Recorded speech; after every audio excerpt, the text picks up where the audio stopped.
होगा और whenever there is change in flux and EMF will be induced। बात समझ में? अच्छा, मुड़ कैसे गई?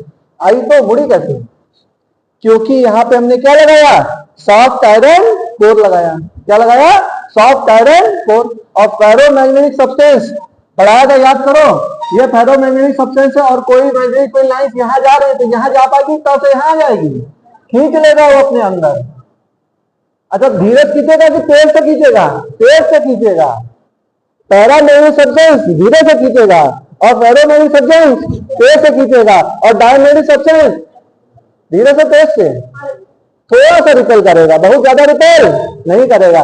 डायमैग्नेटिक सब्सटेंस रिपेल करता है, पैरामैग्नेटिक सब्सटेंस अट्रैक्ट करता है और फेरोमैग्नेटिक सब्सटेंस स्ट्रांगली अट्रैक्ट करता है और डायमैग्नेटिक सब्सटेंस लाइटली कि स्ट्रांगली रिपेल करता है? लाइटली रिपेल करता है, थोड़ा सा रिपेल करता है। क्यों रिपेल करता है? क्योंकि डायपोल फॉर्मेशन हो जाता है। ठीक है, ठीक। तो बात समझ में आई कि ये मैग्नेटिक फील्ड लाइन से सीधे जा रही थी, लेकिन ये जाएगी भाई तो स्पेस में निकल जाएगी और ये फेरोमैग्नेटिक सब्सटेंस ऐसे मुड़ा हुआ है तो मैग्नेटिक फील्ड लाइन अपने साथ इसको लेके आ जाएगी। ठीक है, यानी कि जो मैग्नेटिक फील्ड लाइंस आई जाना तो सीधे चाह रही थी, लेकिन ये मैग्नेटिक फील्ड लाइंस मुड़ गई। क्यों मुड़ गई? क्योंकि this material is made up of soft iron core. अगर सॉफ्ट आयरन कोर का नहीं बना होता तो मैग्नेटिक फील्ड लाइंस हो सकता है कि सीधे आगे चली जाए। अब ये जब मुड़ी तो यहां पे मुड़ी, फिर इस वाइंडिंग से पास किया।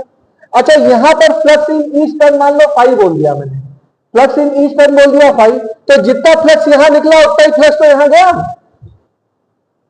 Flux in a single turn phi, phi बराबर बी डॉट ए, फाई बराबर बी डॉट ए। अगर दो मैग्नेटिक फील्ड लाइंस गई, दो लाइंस गई तो दो ही लाइंस तो इसके अंदर से पास होंगी।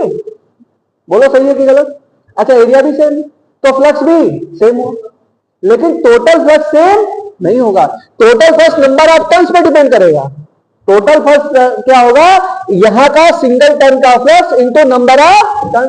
तो नंबर ऑफ टर्न्स इसमें तो इसमें कम ज्यादा हो सकते हैं, लेकिन एक टर्न के थ्रू जो फ्लक्स है वो जितना फ्लक्स यहां से निकलेगा उतना ही फ्लक्स यहां पर जाएगा। तो हमने कहानी लिखी कि flux in each turn of primary is equal to flux in each turn of, बोलो, सेकेंडरी।